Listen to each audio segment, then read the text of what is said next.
Hey, what's going on, Who That Nation? It is yours truly, TJ Jones, the host of the State of the Saints podcast. And thank you so much for checking out the State of the Saints podcast, where we talk New Orleans Saints.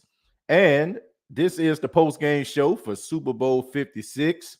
The final score, the Los Angeles Rams 23, the Cincinnati Bengals 20. A very exciting game, man. Very exciting game. A lot of things happened.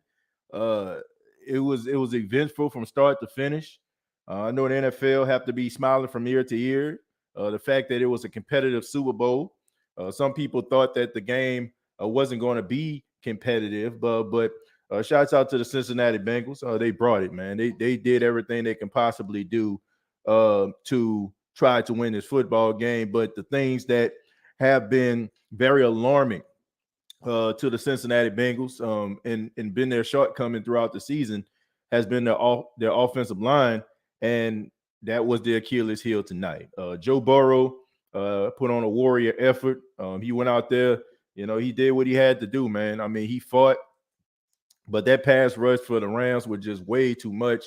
His offensive line was just absolutely horrid. I mean, pathetic. I mean, this dude had absolutely no time to look and read between his progressions or anything. Like it was embarrassing, man. But this goes to show you the very young and very inexperienced coach in Zach Taylor that the Cincinnati Bengals have. Zach Taylor had something going.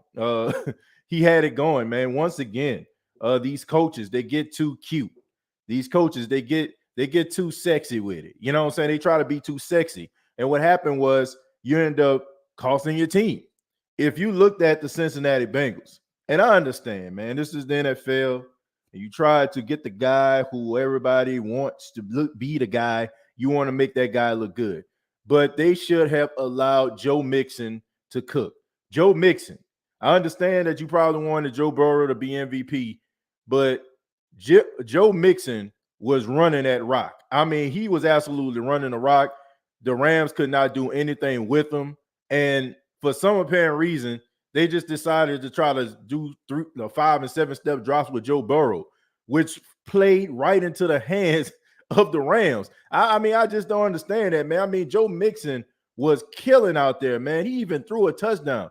And I just don't understand why. The only solution I have is I think that they were trying to make Joe Burrow look good because, well, all things considered, I mean, based on what I've seen out of Cincinnati Bengals games this season, it's been a pretty pedestrian game by Joe Burrow. And maybe they thought maybe if we can make some plays with Joe, maybe everybody, the committee, if we win, they'll make him a Super Bowl MVP, make him look good, face of the franchise. Look, man, they had something going, and they just I don't know, just shied away from it. And the offensive line trying to hold up for 3 to 5 seconds, man, it just absolutely was a train wreck. But the Rams, they did what they needed to do, man.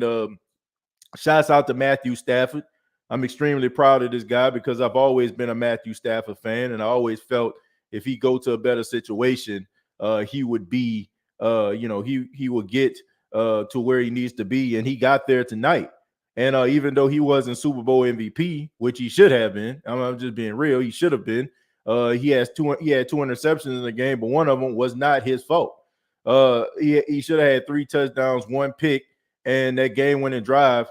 I mean, you put any other quarterback in that particular situation, and they would have been a Super Bowl MVP. If Tom Brady would have led that drive, he would have been MVP. If Patrick Mahomes would have led that drive, he would have been MVP. And that has absolutely nothing to do with Cooper Kupp. It's about time that they start to give guys attention, that's not a quarterback. But I do think that the star power or lack thereof of Matthew Stafford is the reason why he wasn't Super Bowl MVP. I've seen quarterbacks with less of a performance with that. And, like Joe Flacco, for example. I mean, anybody knows that Jacoby Jones, back in that Super Bowl when it was in the Superdome, he should have been Super Bowl MVP.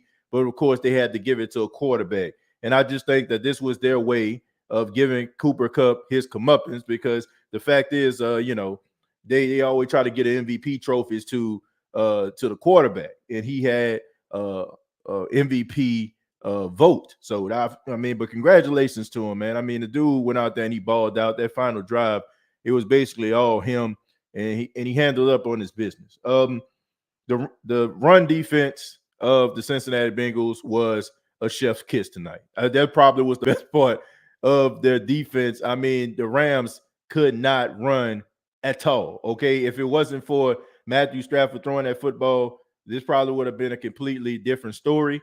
The game got a little bit stagnant when we started to see a bunch of guys start to get hurt. We seen Matthew Stafford had to get his ankle taped up. We seen Joe Burrow look like he had a knee issue. Odell Beckham Jr., who had a really good first half, he went out. I hope that it's not an ACL issue anymore.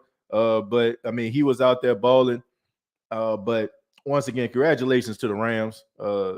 I hate the Rams. I really do. I don't like the Rams at all. Not a fan. I really feel like this should have been their first time in the Super Bowl, not the second time. It felt really good. You know, I'm not gonna lie to you. It felt really good to watch the Rams actually not get a pass interference call, because for a second I felt, you know, back in 2018 that was karma coming back, but there was a lot of karma coming back. It was a lot of karma coming back. It was a lot of chickens coming home to roost, who that nation is, and football fans everywhere. My guy Eli Apple, man.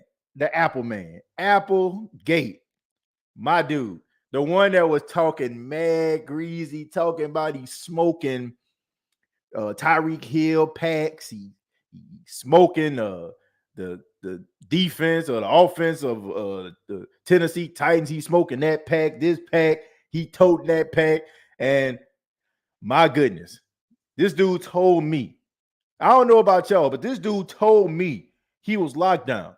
This man had a highlight reel of himself in a Cincinnati Bengals uniform with the Kodak Black famous song entitled Super Gremlin. Okay. He thought that he was about that life. Okay. I don't know what it is. I don't know if his PR team told him, man, he need to spice it up. Maybe he need to channel his inner Richard Sherman. I don't know. He thought he would channel his inner Josh Norman. I don't know what the hell was going on. But for a few weeks, Eli Apple had an out-of-body experience. It was as if he didn't know that anybody saw him play over the last 5 years of his career. It was absolutely amazing. And this dude had the audacity, in the words of Stephen A. Smith, the unmitigated gall to talk about the city of New Orleans and the Saints fans, the Giants fans, all the fans of the teams that he actually played for, like he was about that life. And what happened? What happened when it was nut cutting time? Eli Apple, one-on-one with the best wide receiver on the Rams team. Game on the line. And what happened? What happened, Who Dat Nation? What happened, sports fans? Eli Apple got cooked. Because that's what Eli Apple is. That's who he is. I know he got an opportunity to talk, and he felt as if, you know, he thought that he was going to, you know, be that guy. He thought he was about that life. But Cooper Kupp put this boy on a t-shirt. And I must say, Who Dat Nation, there are no tears in my eyes for Eli Apple at all. There are no tears in my eyes for this dude at all. And the fact that I, at 35 years old, and I hope that I live for a very long time, but the fact that my grandkids and my great-grandkids will be able to go back into the NFL archives of Super Bowl 56 and watch the game-winning go-ahead touchdown by the Los Angeles Rams, it was on Eli freaking Apple. I gotta say, Who Dat Nation, it does my heart glad. It does my heart glad. I am so happy that it happened to him. It could not have happened to a better human being. Eli Apple, stay in your damn lane. You wasn't about that life then. You ain't about that life now. And you're exactly what you have always been. And that is a mediocre bottom of the barrel cornerback. Nobody respects you, not even your peers. Like everybody is talking about you. Everybody is wondering where the hell that come from. Everybody is wondering, is this you tweeting or your mama? Or maybe your mama talked to somebody in PR, or they talked to somebody on social media and said, well, you got to get a presence out there. Maybe you talk a little trash. You guys are going on a run. You need to capitalize on that. But for some apparent reason, I don't know if it was Freaky Friday and Eli Apple switched bodies with Darrelle Revis or my guy, Coach Prime, Deion Sanders. Maybe that happened. Maybe it was them talking and it was an out-of-body experience. Maybe it was the keymaster. Maybe it was Goza. You know what I'm saying? Maybe it was the gatekeeper. I don't know what's going on. But it could not have been Eli Apple, the same Eli Apple that we know as Saints fans, Giants fans, and now Cincinnati Bengals fans. Whoo, my goodness, man. Couldn't have happened to a better human being. Sucked for the Bengals, but I am so happy that it happened to Eli Apple. I'm so happy. But we're about to go ahead and read some of these comments, man. I'm pretty sure I'm not the only person that feels this way. Would love to hear what you got to say. Go ahead and hit that like button, everybody. Put that thumbs up if you enjoy the State of the Saints podcast. We're going to go with Eugene. Eugene says, I'm feeling like both the league and the football guys hate us right now. Well, I don't know what that actually means. I don't know why you say they hate us. The fact of the matter is, well, I mean, I have my conspiracies, but look, the NFL wanted a presence in Los Angeles. They felt like the Rams were going to be that team. Okay. They felt like if they can get the Rams over that hump, then that would be the way that, the Los Angeles, market can kind of thrive, because Los Angeles is a bunch, it's pretty shallow. You know what I'm saying? People want to be around winners. They want to be around famous people that are on. Okay. And the Rams leaving Los Angeles, going to St. Louis, it kind of left a bad taste in the mouth of a lot of Los Angeles fans out there. And they started to gravitate to the 49ers. Some gravitated to the Chargers. Many gravitated to the Raiders, right? And like I said, Hollywood, I mean, you're competing with so many other things. I said this on a prediction show, the one I did earlier. You're competing with the Clippers. You're competing with the Lakers. You're competing with the Dodgers. So, man, I'll have to say that the NFL had an invested interest in them. So now that they got this championship, maybe the NFL can stop just groveling at the feet of the Rams. I mean, the fact that the Super Bowl was in Los Angeles, they kept on just showing, oh, look at all the celebrities here. The celebrities are here. The celebrities are here. I mean, come on, man. Give me a break, man. Y'all finally got what y'all want. Now I feel like the NFL is right with the world. You got what you wanted. You wanted Los Angeles to have a champion. They got one. People are going to start to come to the games. You're going to see more Rams fans. Hooray. Get a hand clap. But I mean, look, it is what it is. Rig, ain't no way two teams win at home in back-to-back seasons when it never happened before. This junk fake as hell. Zordy, I don't know if it's fake as hell, but I do know this. It was funny to me how the NFL referees allowed these dudes to play all game long. They allowed them to play all game long. They ain't throw no flags. And then all of a sudden, when it was nut cutting time, y'all gonna hear this quite a bit tonight. Shouts out to Manscaped. When it was nut cutting time, all of a sudden, here come the flags. I mean, this is one of those reasons why people just feel like, man, the NFL is full of caca, because you wasn't really throwing flags. You was letting the guys play. Then all of a sudden, like when it get down to the goal line and it seems like Cincinnati is going to make a stop or make these guys get a field goal, all of a sudden, here come the flags. Flags are flying. Okay, you know what I'm saying? But I'm not mad because the touchdown happened on Eli Apple. But I must say, the pass interference call or the holding call they called on that linebacker on Cooper Kupp was absolute nonsense. I mean, I'm just being real. But hey, it is what it is. It's just the NFL is what it is. When it's fourth and short or inches or one or two, You run the ball, don't pass, run the rock. Once again, Jerry, it goes back to my narrative.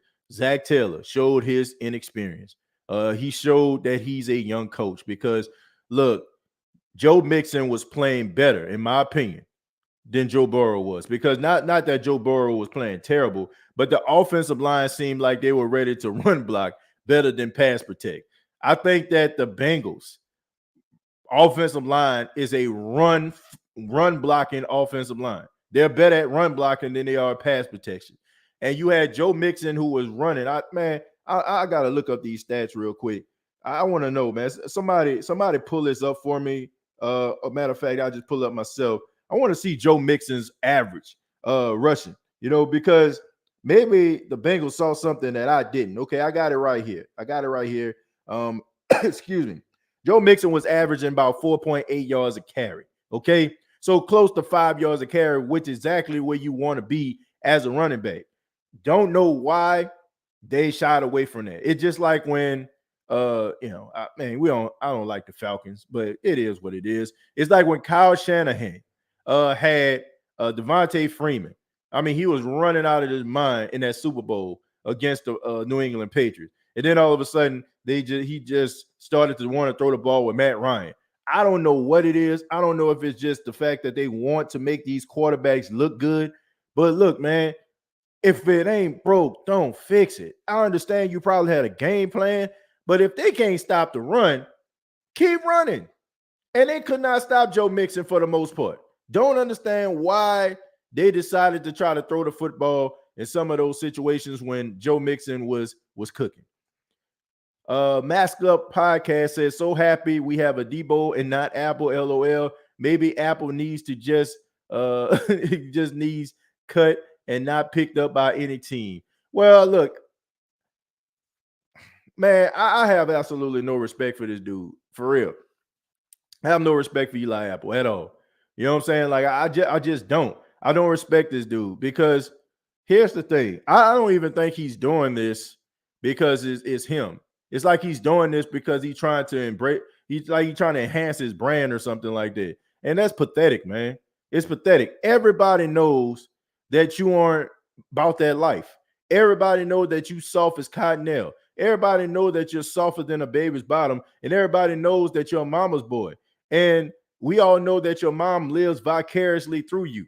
I don't know if she pushed him to do this. I don't know if she helped him with his brand, but she is riding the coattails of her son, and it's absolutely embarrassing. It's a shame, man.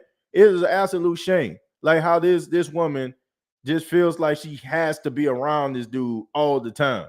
You know what I'm saying? How she feels like she got to it's sad. You know what I'm saying? Like you ain't got nothing else going on with your life that you feel like you have to push your son in order for you to even feel relevant.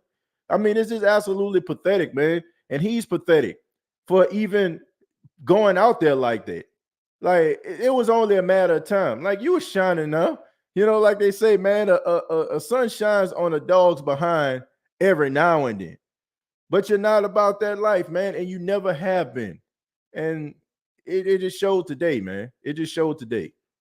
And Eli Apple played like Eli. Let's all take a moment and laugh at Eli Apple. I'll start. I think a lot of people were just fed it up with Eli Apple. And I think as much as we feel bad for Joe Burrow, we are happy that Eli Apple failed. I'm gonna just be real. I'm a hater today. I'm a hater. I am a hater today because of Eli Apple. I feel bad for Jamar Chase. I feel bad for Trey Hendrickson. I feel bad for Von Bell.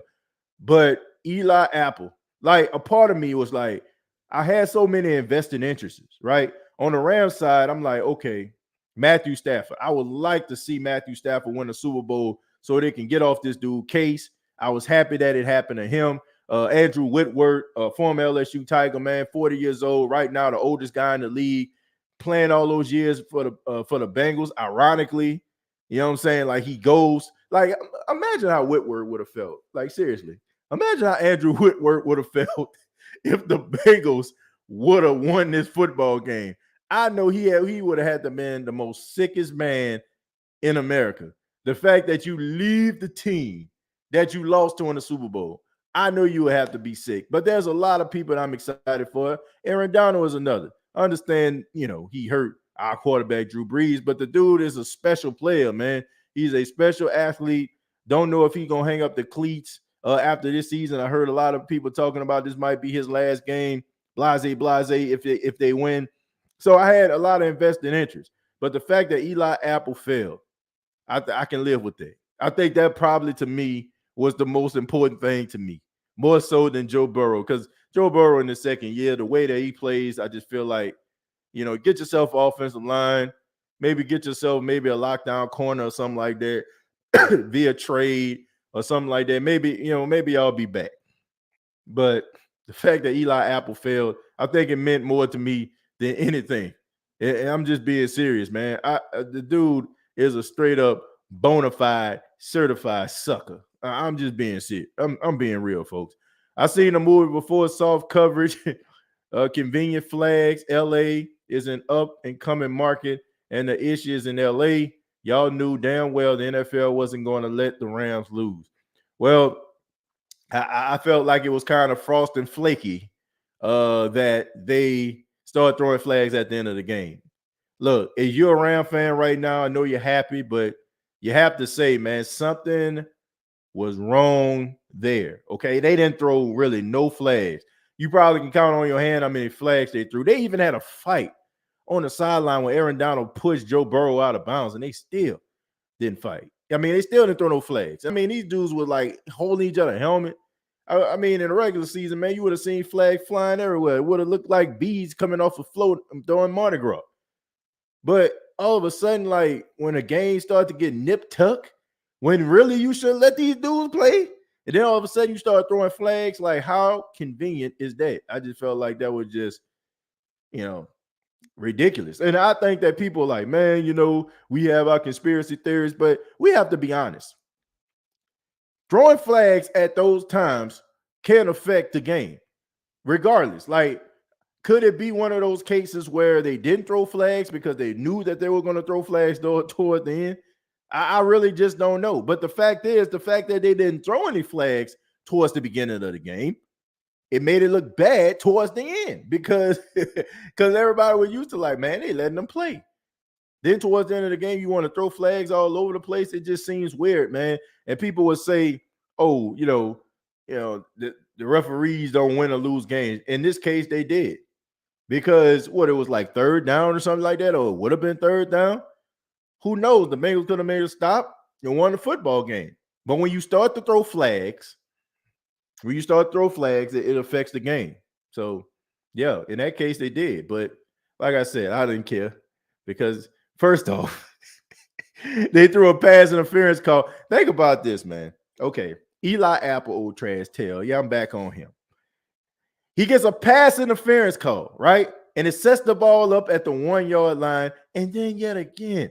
So not only did this dude lose the game, like potentially lose the game for the team, he ended up losing the game for the team because he gave up the go-ahead touchdown. So on 2 occasions, the lockdown, shutdown corner, the greatest cornerback of all time, Eli Apple, he gave up 2 plays, man. This dude, I don't know about y'all, man, but this dude told me he was locked down. He told me he was locked down. He told me he was a shutdown corner. He said he was about that life. He said he'd been smoking wide receiver packs all postseason long. That's what he told me, man. And I feel let down. I feel let down after this game, man, because Eli Apples told me that he was certified. He said he was certified like a check on a first.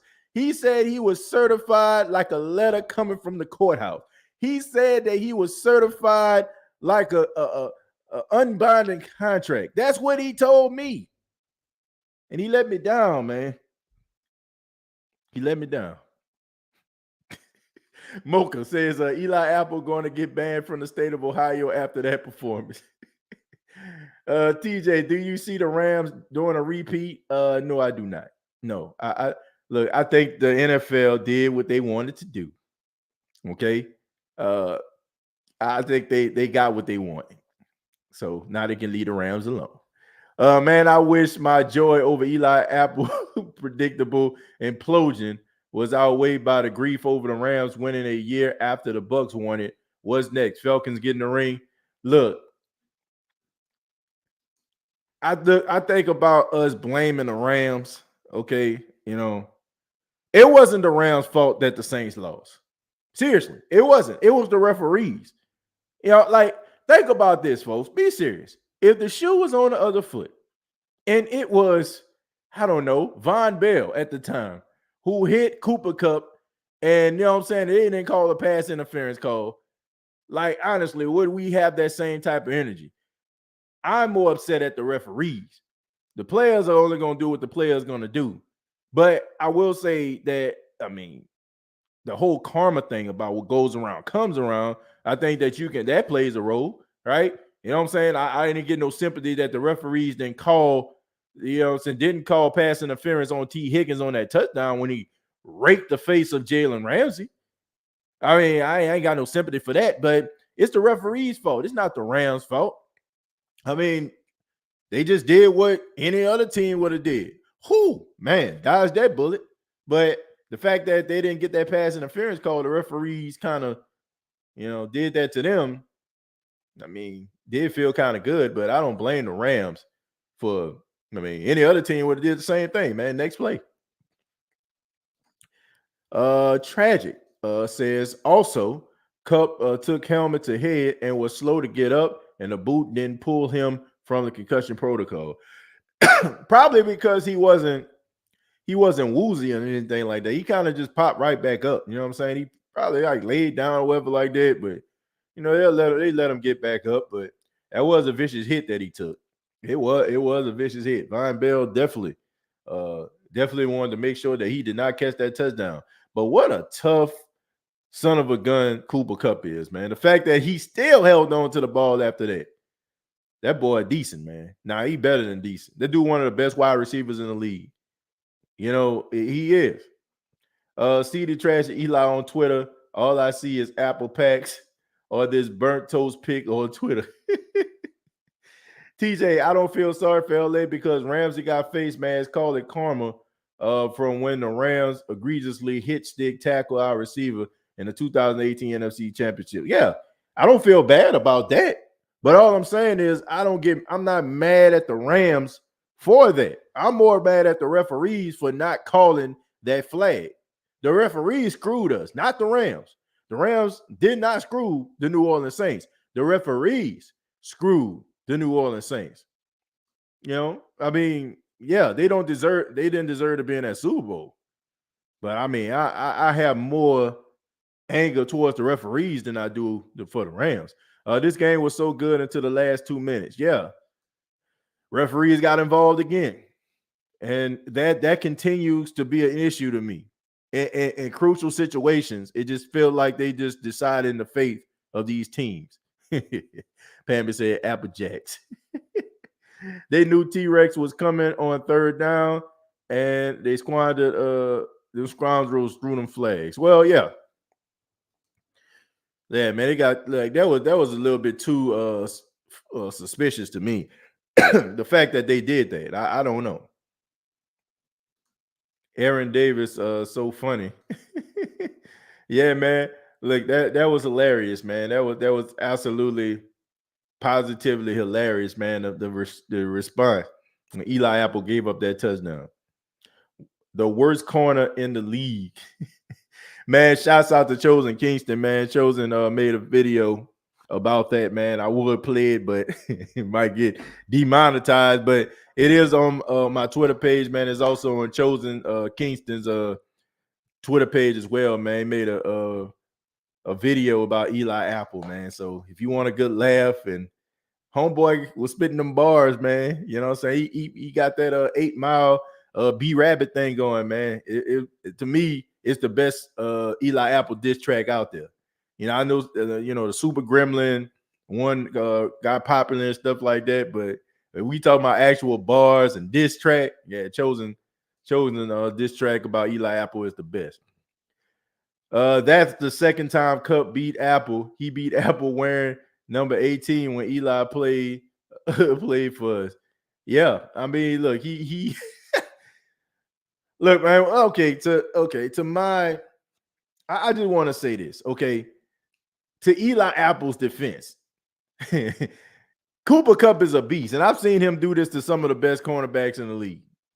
But when you put out all of that smoke, okay, when you say you want all of the smoke, okay, when you say that you want the smoke alarm to be ablazing, all right, you can't be giving up no plays like that because you saying that you certified. That, I mean, you ain't certified. You ain't certified. Oh my goodness. Let's see. Now the Bengals fans will witness the moment Saints fans and Giant fans had to deal with Eli Apple. Man, and the fact is, man, a lot of these Bengal fans were defending this dude, and Cincinnati, if you're listening right now, and the Bengals fans just so happen to be listening to this podcast, I am sorry, man. I'm sorry. I really am, man. I'm sorry, y'all. Y'all only experiencing what many Saints fans have experienced for a long time. Honestly, I really had no problem with Eli Apple as a Saint. I was actually rooting for the dude. I'm always rooting for guys to resurrect their career when they come from a bad spot. I don't want a guy last in memory to be, oh man, you know what I'm saying? He had all this promise and he ain't paying out. I don't want that. That's why, like, early in the season, when the Saints signed Kevin White, I'm like, man, please, you know what I'm saying? Like, man, come on, man. You know what I'm saying? Like, Kevin, you know what I'm saying? Like, let's see this man do something. Then when he couldn't catch a cold and 40 below, I'm like, well, it is what it is. Maybe it just ain't gonna pan out. With Eli Apple, this man just automatically just started talking like off the side of his neck. Out the side of his neck, man. I'm like, man, what the heck going on? But anyway, man, let's talk about this Super Bowl. Let's talk about this, man. We spent way too much time on Eli Apple. I know a lot of people are excited about that, but let's get into the stats. All right, we got Matthew Stafford, 26 of 40, 283 yards, 3 touchdowns, 2 picks. Cam Akers, 13 carries, 21 yards. I mean, 1.6 yards a carry. The running game of the Rams did not get it done. You had Cooper Kupp, 8 catches, 92 yards, and 2 touchdowns. Odell Beckham, 2 catches, 52 yards, and a touchdown. That's what I'm saying, man. Like, look, I like Cooper Kupp a lot, but Cooper Kupp, if Cooper Kupp was the wide receiver and Tom Brady was the quarterback, and he had 26 of 40, 283 yards, 3 touchdowns, and you know what I'm saying, you know they're gonna give Brady the benefit of the doubt. So if a ball just so happened to pop out of a wide receiver hand and becomes a pick, oh, it wasn't Brady's fault. It wasn't Brady's fault. All I'm saying is I've seen players not have this stat line. You know what I'm saying? Or players having a stat line of a Cooper Kupp and their quarterback throwing 2 or 3 touchdowns and still end up being MVP. All I'm saying is that was just a way for, you know, the media writers and the people, you know what I'm saying, the voting committee that have been trashing Matthew Stafford to save face. I'm just being serious. So now these guys that have been trashing Matthew Stafford and saying, oh, he been padding stats. And I like, you know what I'm saying, shouts out to Rob Parker, you know what I'm saying, who's one of my favorite personalities on radio and, you know, entertaining on TV. But you got so many of these guys out here that was writing Matthew Stafford off, talking about, oh, the problems in Detroit was mostly about him and not about the organization. It was just a way for them to save face. So now they can go on television tomorrow and say, oh, you know, Matthew Stafford, yeah, he won a Super Bowl, but it wasn't really him. It was, well, Cooper Kupp. That's all that is, man. Seriously. Like, I know the game. I know how these guys' mind work, and I know that the most important thing to a lot of these media heads out here is their reputation and how they're perceived in the eyes of the general public. To me, Matthew Stafford led that game-winning drive. He did it. If it wasn't for Matthew Stafford, there wouldn't have not been a game-winning drive. Okay, I'm just being serious because I've seen guys have a way better stat line than Cooper Kupp did tonight. I mean, they wouldn't have won without Cooper, don't get me wrong, but they damn sure wouldn't have won without Matthew Stafford and some of those throws that he made in his game too. So I don't agree with that, man. I feel like Matthew Stafford should have won MVP. But you had a lot of guys that stepped up, man. You had, man, Aaron Donald. I mean, what can you say about this dude, man? I mean, this dude was like virtually unstoppable. What he had, 2 sacks in the game. He had 4 tackles, 3 solo. You also had some guys that stepped up, like Eric Weddle, a guy that was on a street chilling. You know what I'm saying? Like playing pickup basketball, and then all of a sudden now he playing in a Super Bowl. You had Von Miller, who had 2 sacks. I mean, all he does is just show up in big games. I mean, the Rams really did what needed to be done. But the Bengals, I mean, they only lost by 3 points. They only lost by 3 points. So, I mean, you look at Joe Burrow's stat line: 22 of 33, 263 yards, 1 touchdown. Joe Mixon threw a touchdown. Joe Mixon, 15 carries, 72 yards. Once again, 4.8 yards a carry. Why didn't they continue to ride Joe Mixon? I mean, I have absolutely no clue. T. Higgins, 4 catches, 100 yards, and 2 touchdowns. Jamar Chase, 5 catches, 89 yards. Joe Burrow, showing once again how fearless he actually is. The fact that he wasn't afraid to try Jalen Ramsey. Jalen Ramsey, I'm pretty sure he probably came into the game and probably felt like his technique and his ability was going to be enough, and they're not going to try him. They tried the hell out of Jalen Ramsey tonight, and it showed you how special those wide receivers are for the Cincinnati Bengals, and they really stepped up. Wilson, the linebacker, man, 9 tackles, 8 solo, 3 tackles for loss. Sam Hubbard, he had 8 tackles, 5 solos. You had Von Bell, 7 tackles, Woozier, 5, Eli Apple, 5.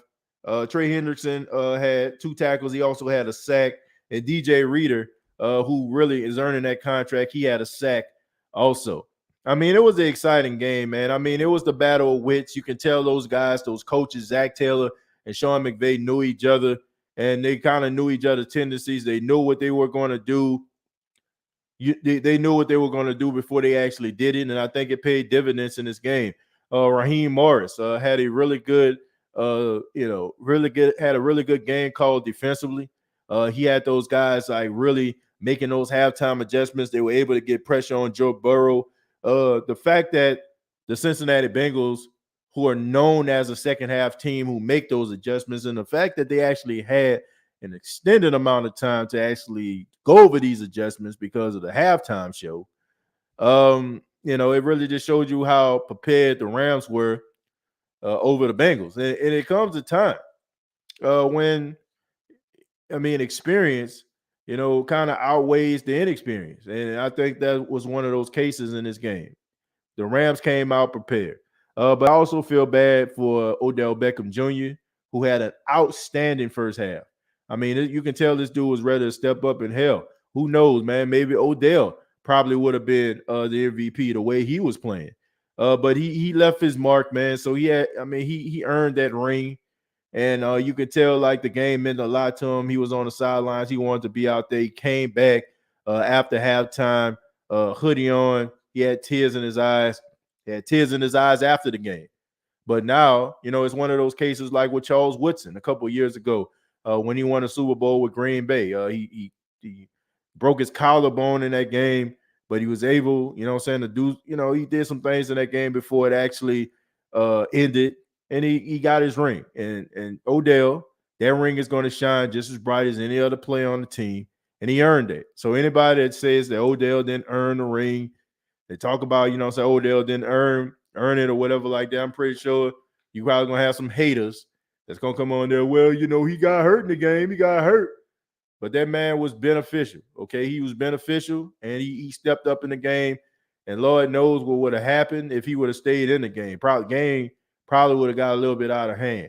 It was almost like one of those situations where, I don't know if you remember this, but a couple years ago when KD played for the Golden State Warriors, and he messed up his Achilles, I think in a series versus the Rockets, and then all of a sudden, like they had him. I don't know if he played. It was the finals or something like that. Oh yeah, it was. It was finals against Toronto. And he had like 12 straight points, man. And then all of a sudden, like, he came down wrong. And then the next thing you know, man, he was just out. You know what I'm saying? He just tore his Achilles and he was done. It was just one of those cases right there. Like, you can tell, like, he was poised for a big game. But the football gods in this case had something else in mind. So congratulations to Los Angeles Rams, Odell Beckham Jr. Man, they did what they needed to do. The Bengals are up and coming ahead of schedule. I don't know, man. I don't know if they're ahead of schedule. I've seen this movie before. I mean, I've seen it. Every decade, you have this. You have this one team that just come out of absolutely nowhere, and then all of a sudden, I mean, it just they just when they fire lightning in a bottle. This like if you suck, if you suck long enough, and you getting these top 5 draft picks. You know what I'm saying? You always picking in the top 5. Eventually, those draft picks are going to start paying dividends to you. Like you look at the Arizona Cardinals. The Arizona Cardinals were horrible. Then all of a sudden, in 2007, they ended up making this magical run through the playoffs. But people like, oh man, they'll be back. But I mean, you got Larry Fitzgerald, top 5 pick. You had Darnell Dockett. I mean, you had like Shamar, you know what I'm saying? You had Rose, you know what I'm saying? You had all these other guys out here, man. You had Anquan Bolden. So you had all of these dudes that, you know what I'm saying, that you picked as some of these top picks in the NFL draft. It's just a matter of time for those picks to, catch up with you. And you start to like find success. And I just think that's the way Cincinnati was. Now, I'm not ready to say that and crown them as the leaders of the new school. Man, you got to continue to do this. Like this is, to me, this was like a George Mason run. You remember George Mason a couple of years ago? They ran all the way to the Final Four. Like it was this magic carpet ride that everybody just had so much investment in. That's what it kind of feels like right now. You have a team towards the end of the season get hot. Then all of a sudden, you know what I'm saying, they start winning some games. They start to play together. And the next thing you know, they're in the Super Bowl. So I got to see a little bit more of this, man, because you look at the AFC, man, they got some dogs in the AFC. Then the NFC needs to catch up. Even though they won the Super Bowl tonight, they need to catch up because the AFC has guys like Josh Allen and Lamar Jackson and Patrick Mahomes. And also, Joe Burrow. I mean, you have these guys. And then who knows, maybe Mike McDaniel might be the answer for Tua Tagovailoa. Now you got that. Then all of a sudden, like you have these other quarterbacks that may come to the AFC. You got maybe some of these draft picks, Justin Herbert, another guy that's emerging. So it's going to be tough, man. They got some really good young quarterbacks in the AFC. So I can't just say, man, they on schedule. I mean, they definitely ahead of schedule because, man, if you pick the Cincinnati Bengals to go to the Super Bowl at the beginning of the season, my goodness, you are a rich man tonight because nobody expected that. Not against the Rams defense in the first quarterback. That was giving the Rams a perfect scoring opportunity. I remember that KD final, says Anthony. Block party definitely in effect. It's hard to make it back to the Super Bowl, definitely. We should know that as Saints fans. Like the Jaguars, then everyone left. Yeah, Phil, that's another example. You had Blake Bortles, you had Leonard Fournette, you had Jalen Ramsey. And it was a group full of, young talent, that they picked, top 5 picks. It's just a matter of time. If you have a GM scout team that kind of know what they're doing and they get talented players, it's a matter of time before you start to see success. Happened with the Jaguars, happened with the Arizona Cardinals. And tonight in this season, and tonight it happened with the Cincinnati Bengals. Just happens that way, man. Like what Macho Man Randy Savage always say, the cream always rises to the top. Ooh, yeah. Cream always rises to the top. It always does. Eventually. You know what I'm saying? Like you start picking, eventually it's going to happen for you. So Niece, thank you very much for the 499. Says no matter who you are, Eli Apple has the same amount of rings as you or I. And I think everybody loves that. Everybody loves it. The Cardinals and Murray been having beef lately. I heard about that, but some people are saying they had beef. And you have some other people that said that he was just trying to rebrand himself. I don't know. Don't care. To be honest with you. I mean, I'm not a Kyler Murray fan like everybody else. I mean, he all right, I seen better quarterback play. But Cards had Kurt Warner. He was old. Bengals have a franchise quarterback. That's the difference. Not necessarily. Okay, not necessarily. I've seen teams with mediocre quarterbacks, top, like top deep. Okay, another example. The Chicago Bears. Brian Urlacher, Lance Briggs, right? You know what I'm saying? Like, man, they had some talented guys on, on the defensive side of the ball that they were picking. You know what I'm saying? Offensively, they didn't really have too many guys, but they had a bomb offensive line that they had picked in the top 5. And you had Rex Grossman as your quarterback, and they still found a way to get to the Super Bowl. So, and then all of a sudden, what that happened? 2006? 2006 did that happen? The Saints lost to them, right?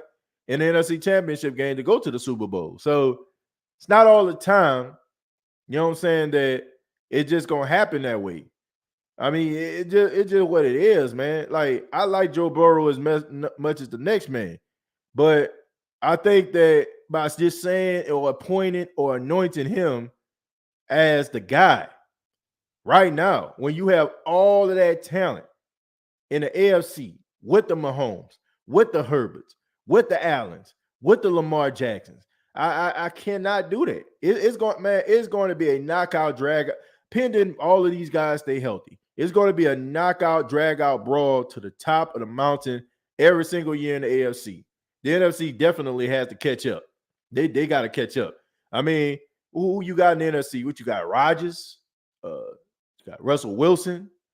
Who else you got? All right, look at the NFC South. Who you got? Matt Ryan? I mean, come on, man. I mean, Matt Ryan ain't terrible, but he not better than any of those guys that I named, in my opinion. I mean, the Saints, we have Jameis, or could have Jameis. Carolina Panthers, they don't have anybody. Tampa, Tom Brady gone. I mean, Minnesota, what? Kirk Cousins? Seriously? There are, like, the AFC reigns supreme in quarterback play as of right now. And then you have to account for Mac Jones too.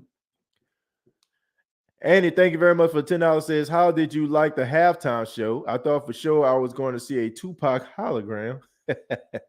Well, look, I enjoyed the halftime show. I really did, man. I like the fact that they went out here and they got, Dr. Dre, Snoop Dogg, Eminem, Kendrick Lamar, 50 Cent, who looked like 50, looking like he about 350. Man, he definitely been eating them bacon, egg, and cheese biscuits. But I like the fact that they got artists that a lot of us can relate to. Okay. And I don't feel bad about saying that, because for years we just got a bunch of pop artists. Even though I know a lot of people like Beyonce is a pop artist. Okay. She's socially acceptable by the masses, right? Even though I consider, like, Snoop Dogg, to me, he's a pop artist, right? But he's mostly known for hip hop. Mary J. Blige, she is part of hip hop. You know what I'm saying? Like 50, part of hip hop. And I like the fact that they went out there and they got these guys. And I like the fact that I was able to listen to a halftime show where I actually knew the songs. Like, I grew up on the music. I knew every song. And I was able to dance and laugh and rejoice and stuff like that, man, and think about the times when I was a kid, and also when I was going to, middle school, high school, and college. I enjoyed it. I know some people have their reservations about it. Oh, man, I thought they should have did more. To me, it's just a bunch of people that's a bunch of contrarians who just want to go against the grain. They see everybody talking about how great it is, and all of a sudden, man, well, I ain't think it was that great. I'm gonna say it. I'm gonna tweet it. I'm gonna, like, man, bump it, man. It was a good show.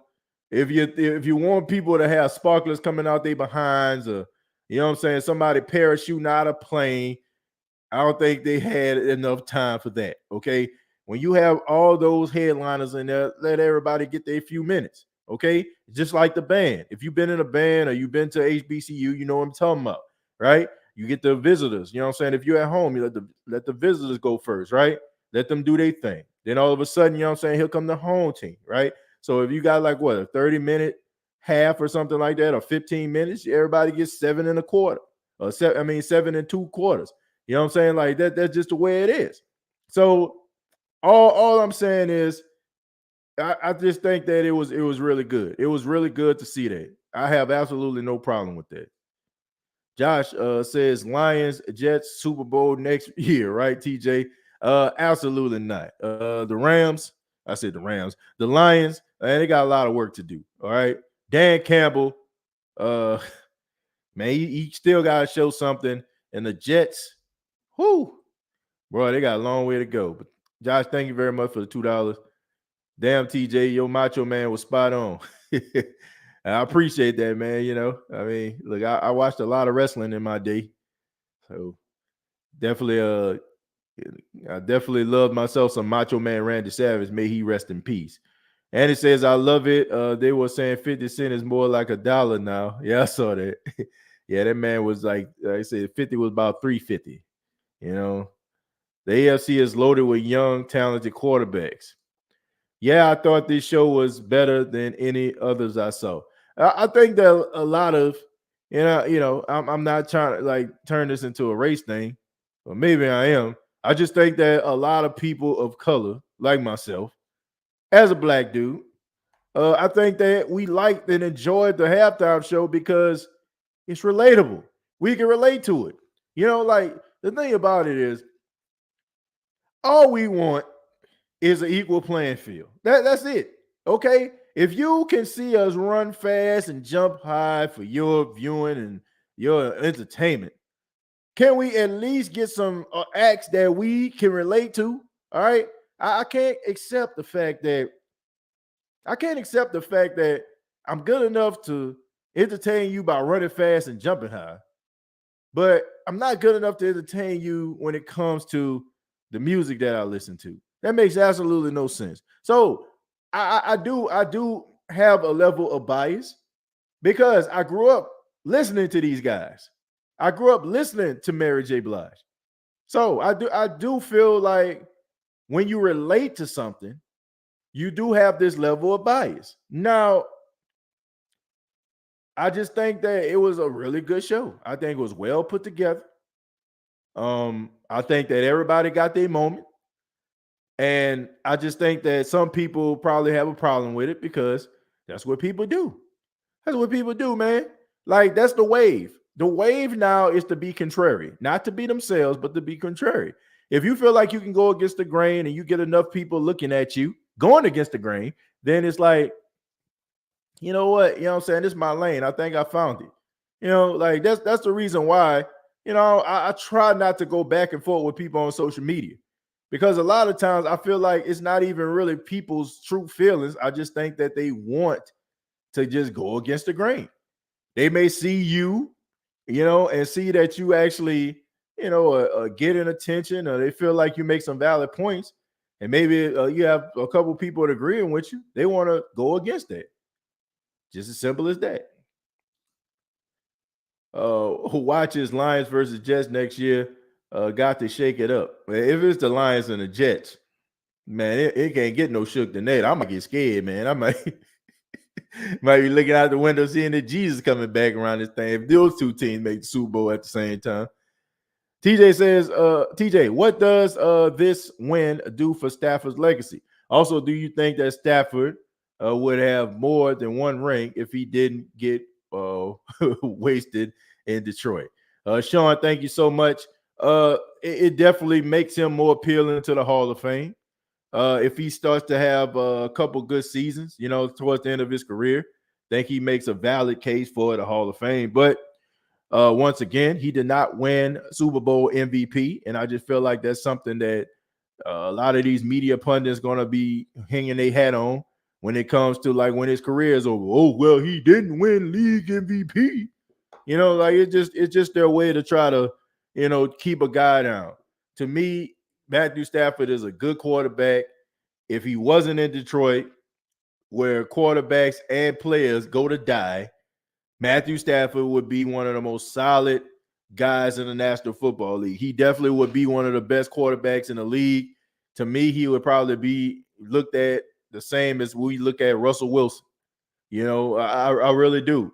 A guy, that's extremely talented. But the fact that he played for Detroit, once again, where players go to die, people hold that against him, and it's not his fault.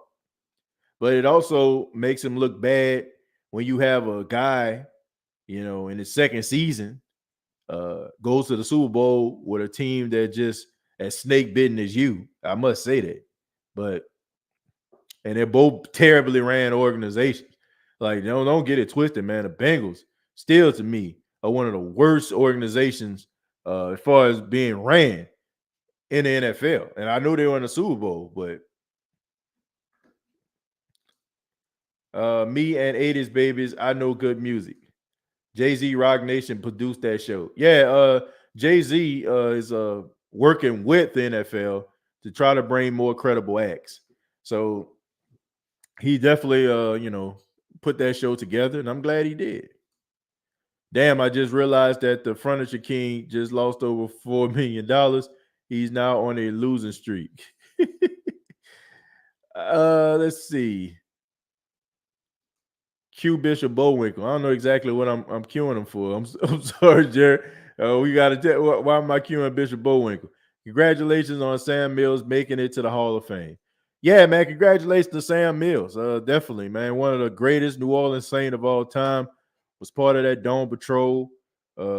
Sam Mills, I must say, I used to watch him play as a kid, but I wasn't old enough to really understand fully his greatness and what he actually meant on the field. I mean, my grandmother probably can attest to it, and I'm pretty sure, I watched him play. Remember, like as a kid, just watching the Saints when their games were on television, and a lot of the times, it was because they had the blackout rule, and when I was growing up, if you didn't sell out, then they didn't play your games, right? If it was local, they didn't play it. It's one of the main reasons why I'm a radio personality now. That's why I got into broadcasting, because I used to listen to Jim Henderson, and Hoagie Godjohn, may he rest in peace. I used to listen to those guys on the radio because, that's the only way you can catch the game. I mean, Buddy Deliverto, what I'm saying? Like, I used to listen to that, I used to listen to those guys all the time. And, so I didn't really get an opportunity to really appreciate Sam Mills, as that force with the New Orleans Saints. But I know what he actually means to the team. And I'm definitely happy that the New Orleans Saints are starting to get players to go into the Hall of Fame. I mean, we got Ricky Jackson, we had Willie Roaf. We know that we're going to get guys like, Drew Brees, of course, is going to be there. In my opinion, one of my, my guy, Jari Evans. I definitely feel like he's going to be in the Hall of Fame. Michael Thomas, he comes back and balls out. He'll be in the Hall of Fame. Alvin Kamara put up a couple more good years. He'll be in the Hall of Fame. Cam Jordan will be in the Hall of Fame. Ryan Ramczyk, to me, if he plays pretty solid and stays healthy, he can be in the Hall of Fame. So you're going to start to see more New Orleans Saints players probably, end up getting that gold jacket. But, I mean, in order for some of these players to run, Sam, Sam Mills, he had to do some crawling, man. He had to walk, and he had to limp sometimes. Honestly, Eli Apple is a top 5 cornerback in the league, right, TJ? Oh man, I seen what you did there, and for that definitely deserves. Hell no, to the no, hell to the no. Let me see. Jared says maybe it's the Lions Jets Super Bowl next year. Think that's from Josh. Okay, so for that, for that right there, I have to cue once again. Hell no. To the no, no, no. Hell to the no. Nah, that ain't happening. What are your plans for the off season? You still gonna broadcast the show? Absolutely. State of Saints podcast don't stop, man. You know what I'm saying? You look, DraftKings, Manscaped, Puma. You know what I'm saying? Sure. As long as those fine folks have invested in this podcast, we're gonna have podcasts. And not to mention, I love doing the State of Saints podcast. This is my baby. So of course, we're gonna be doing the State of Saints podcast. Look, man, we about to kick it up a notch. Man. What are we going to what? Season 5 of the State of Saints podcast, man? We almost at 8,000 subscribers. Can y'all believe that? We almost at 8,000 freaking subscribers. Of course. We still going to be doing the State of Saints podcast. We're going to be doing the NFL draft. We're going to be talking to, reporters. Hopefully I can get my guy Ross Jackson back on the show, man. This man been at the Senior Bowl. This man was on Radio Row. Shouts out to him. Shouts out to JD, John DeShazer, my guy, Ryan Walker. Man, look, man, we ain't done.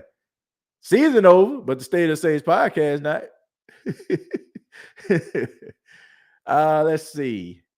I am Sire says the halftime show remind me how damn old I am. My wife said the same thing. Thank goodness Kendrick Lamar said Eminem. I can definitely relate to the music because it's my era. In my opinion, it was just a bad show. Well, I have to say I disagree about the bad show thing, but I don't know what we were exactly expecting. I don't know if I don't know. When people say things were bad, I don't know what they expect. I mean, there's a time frame in which these guys have to go in. You have about 5 or 6 acts on the stage. They have to split the time and let everybody get equal shine. So I don't know. It's hard for me. I don't know. Man, I don't know what other people look for in a performance. Right? TJ, the diss track at 16,000 views.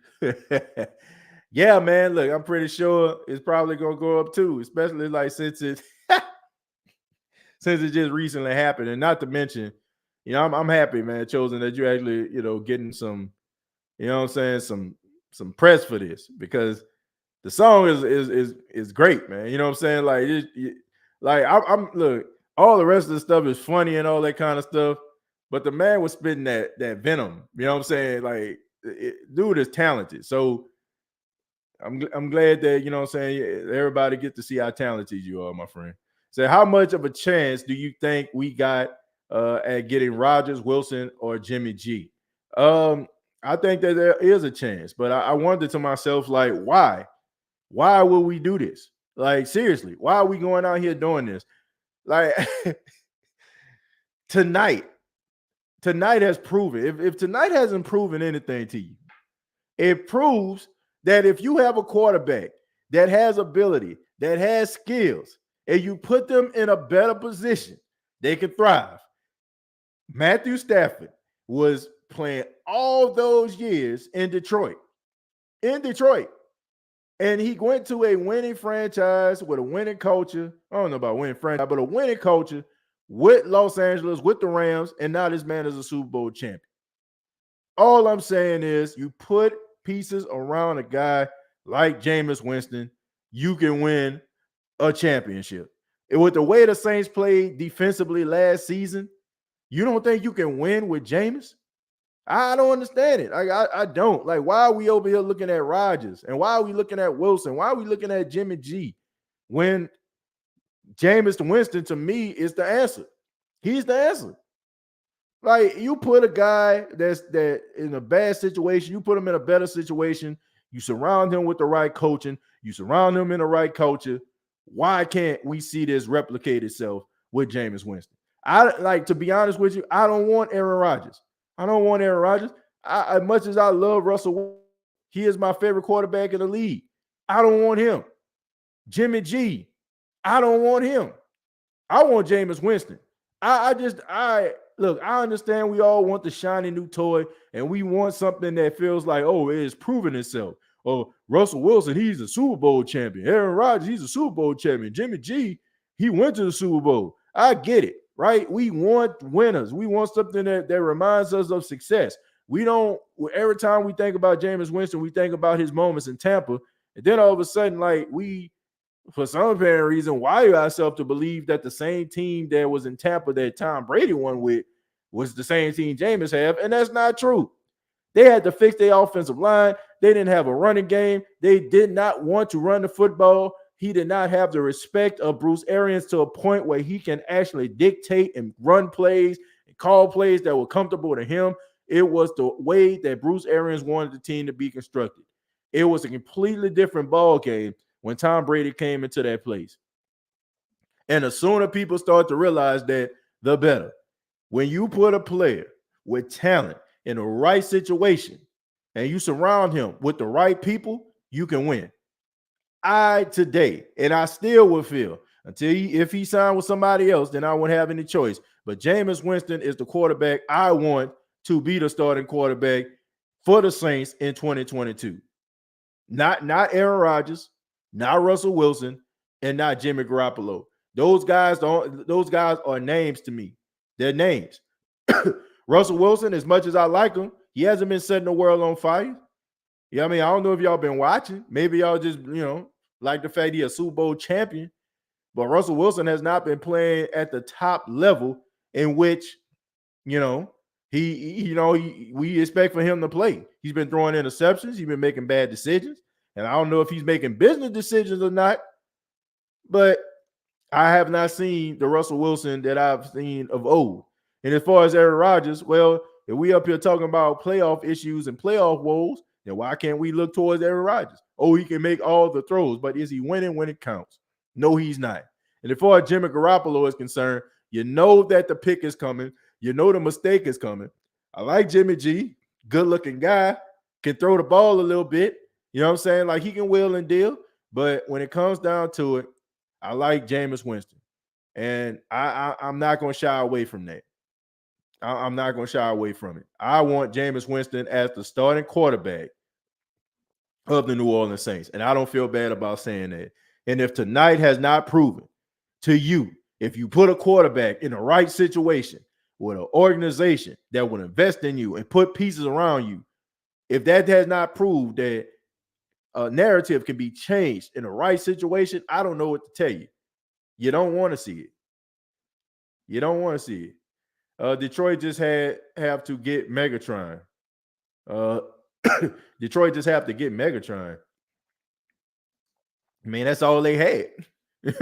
And that's the thing, man. Like, it was just all about entertainment.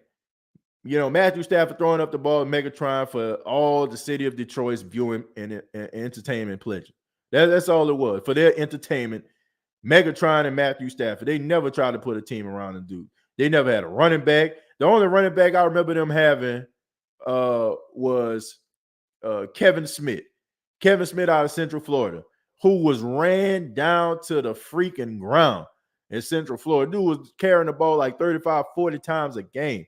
So about time that he actually got to the league, he was already ran down. You know what I'm saying? Like, his oil light was already on. You know what I'm saying? The engine light was already on. I mean, that boy had absolutely no tread on the tires. You know what I'm saying? Like you ever check your tire, then all of a sudden, like, you prick your hand because, you know what I'm saying, all of the wire coming out that thing. That was what Kevin Smith was. And then you had Rashad Best, you know what I'm saying, like, dude out of California.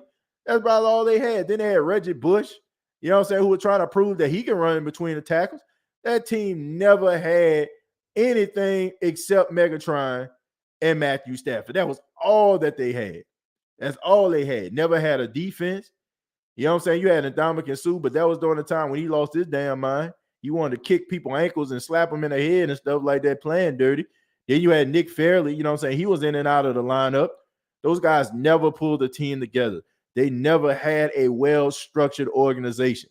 I don't know why we try to ignore facts like that just so we can feel or sound right.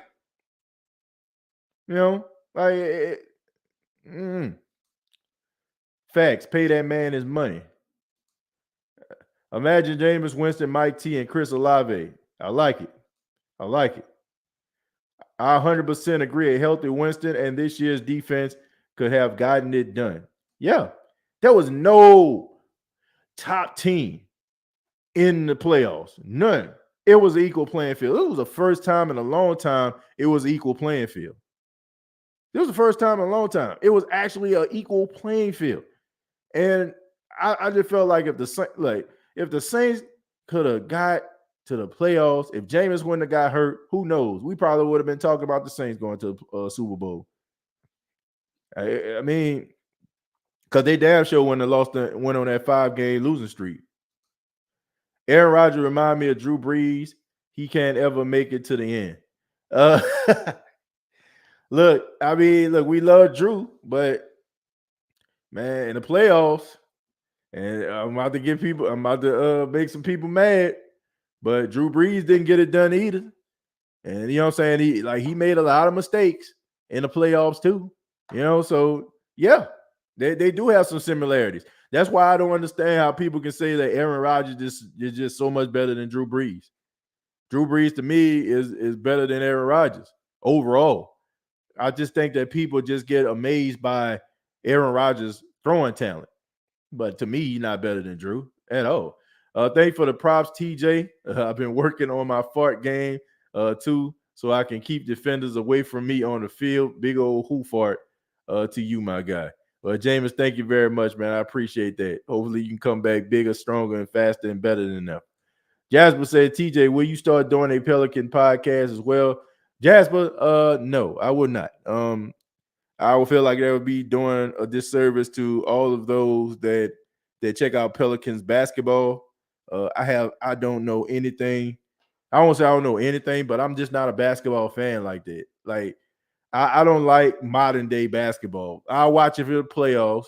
I'll watch in the finals, but the dudes are too soft for me. They whine and complain about everything. They always want to fight each other, but they know ain't nobody about to let them fight, so they pulling each other apart.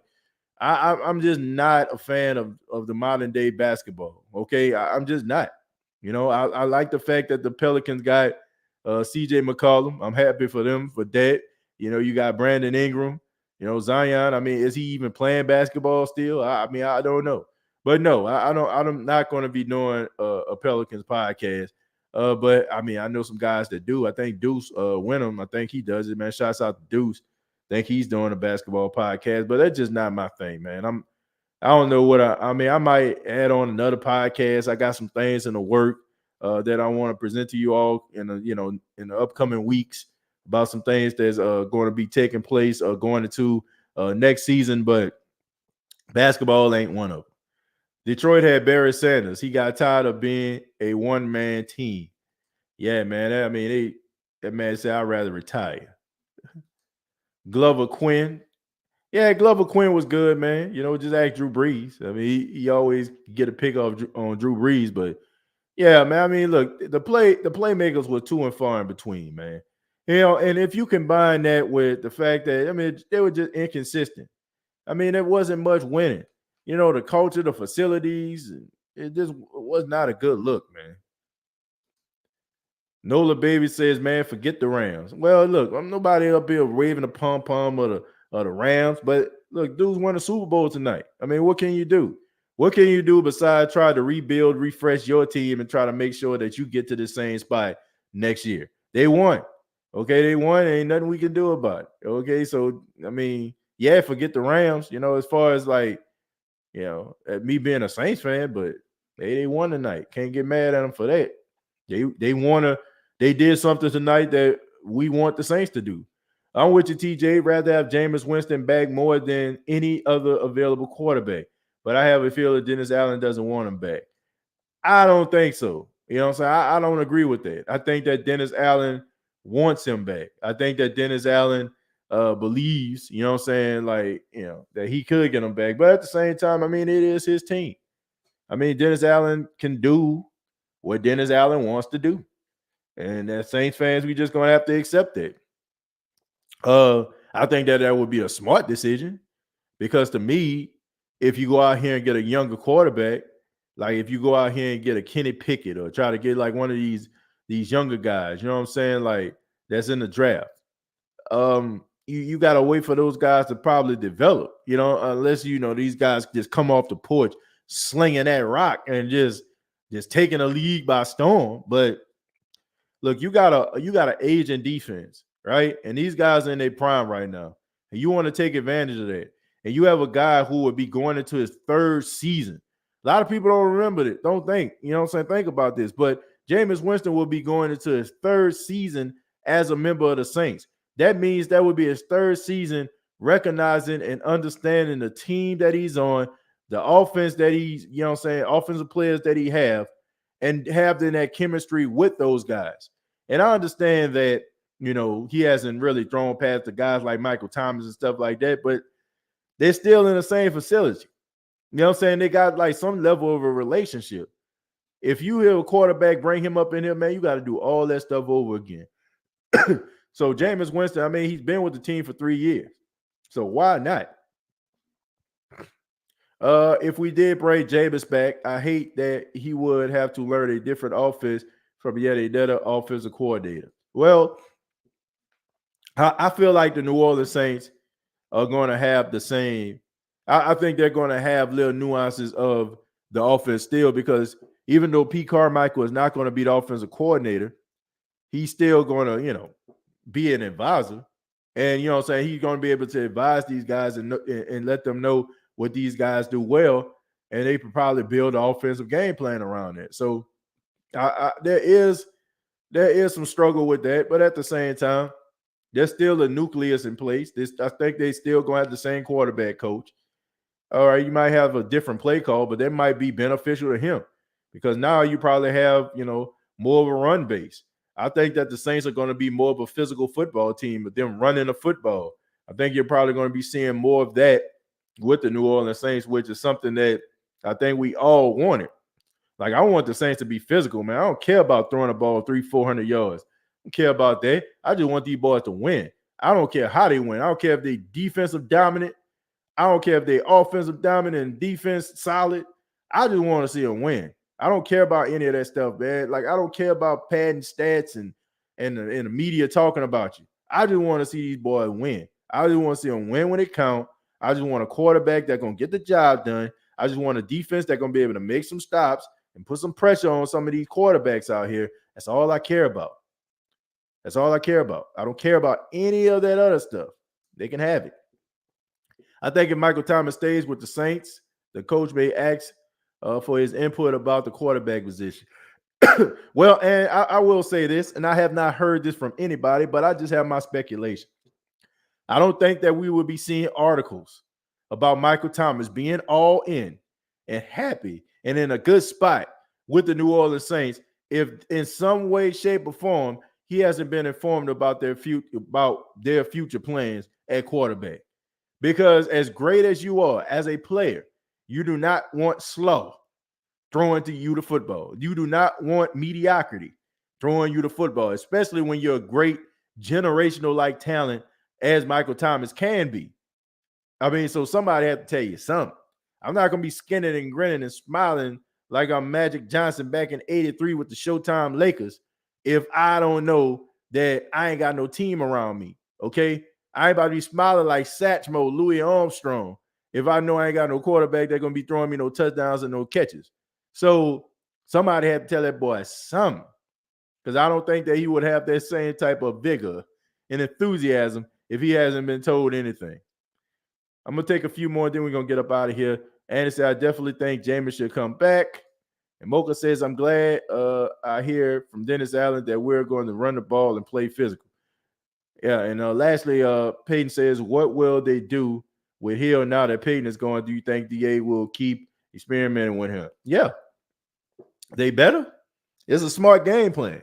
Look, rather you are on the side of the fence or you like Taysom and you want to see Taysom more, or the fact that you just like, man, I'd rather have him in bits and pieces, right? Regardless, the dude is a special player. He's a weapon, and he deserves to play. Nobody look, I think if nobody, I don't think anybody is against seeing Taysom Hill on the field, right? As a weapon, right? As a Swiss Army knife. I don't think anybody want to see him game in, game out as a starting quarterback. Well, maybe some people do, but a majority of people, they don't want to see that. So I'm not mad at that. And I think that DA needs to find somebody that's going to be able to, um, pull that out of them. And if they're not, man, just let them go. Let them go. I mean, he just signed that 4-year deal. Like, let him go somewhere. I don't think he's going to get a better opportunity than this. I don't. I don't think you go anywhere. I don't think you're going to find a better opportunity than right here, right now with the New Orleans Saints. I mean, I don't think any other team going to just bet on you. They might try to run the same offensive scheme. You might be able to go if you have like, a coach that's offensively innovative. You might be able to play, but what up, State of the Saints podcast and everyone in the chat? Ted, what's going on? Dylan says, I'm done with Taysom. Well, I'm not done with Taysom, man. I just think that the experiment of him being a starting quarterback should come to an end. But I want to say thank you all for checking out the State of the Saints podcast. My final thoughts about Super Bowl 56 is simple. I thought it was a good game. As a matter of fact, man, this has been the best playoffs I've ever seen. Okay, I've been alive 35 years. I have never seen the playoffs as good as it has been this season. Our New Orleans Saints, man, they didn't make the playoffs. It's a bummer. You know what I'm saying? It's been a while since we've been in this position. But the New Orleans Saints, they overcame a lot of adversity. I mean, from Hurricane Ida, from several players getting injured, from COVID, all these different things that was going on with the team, but they still remained focused and they made it all the way to the end. And all they needed was for this team tonight, who won the Super Bowl, to win in Week 18. They didn't get it done, but I am just as optimistic as I was at the beginning of this past season that the New Orleans Saints can indeed get the job done. And, man, I'm looking forward to the draft, man. What are they going to do? Are they going to, get a quarterback? Are they going to get a wide receiver? Are they going to go in another direction? Who knows? All I know is I'm going to be excited about it regardless, okay? And I'll be right here talking about it with you, the Who Dat Nation. But this has been the State of the Saints podcast. Be sure to check out the State of the Saints podcast episodes available on iTunes, Spotify, iHeartRadio, Anchor FM. Also a part of the Pigskin Podcast Network. I ask that you go ahead and hit that like button if you enjoyed the State of the Saints podcast. You can check out Facebook.com, search the State of the Saints podcast. Also on Twitter, at TJ Jones 8, I think. I'm guessing TJ Jones 8. Check me out on Twitter. And also, I'm gonna be right here, man, giving you all content and talking to New Orleans Saints. Till next time, all I gotta say is, who dat?